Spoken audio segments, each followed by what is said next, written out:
You have a few rich people who earn a lot and a lot of poverty, and this has brought up social conflict.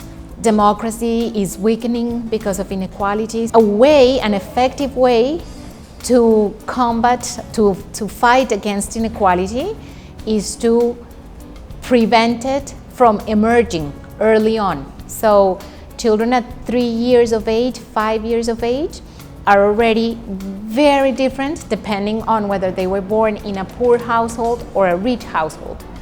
And that is because families, early education programs and the governments invest unequally since very early on. So if we could invest more and of better quality in the most vulnerable kids, then we could prevent these gaps between the rich and the poor from emerging, or we could reduce them.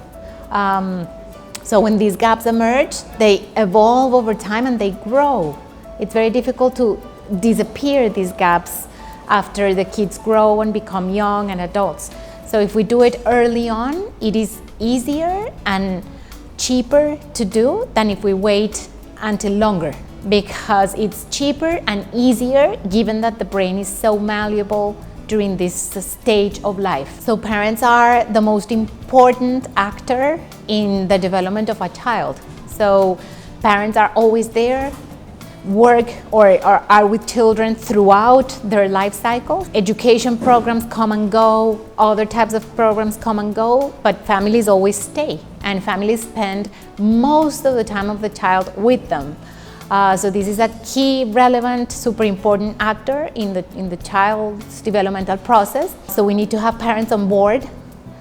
We need them to have good parental practices. We need them to stimulate the kids. We need them to help the children self-regulate and handle their emotions. We need to provide them with information and tools that would enable these parenting abilities and improve their capacities to be better parents and provide a rich, secure, loving environment for their kids. During early childhood, it is very important that the interventions are of good quality. So the literature has shown that if an early childhood program doesn't have good quality, has very poor quality, it can harm the child. Early education quality, it's different from education in the formal education sector, and it requires that we train, supervise and mentor the educators during early childhood or program facilitators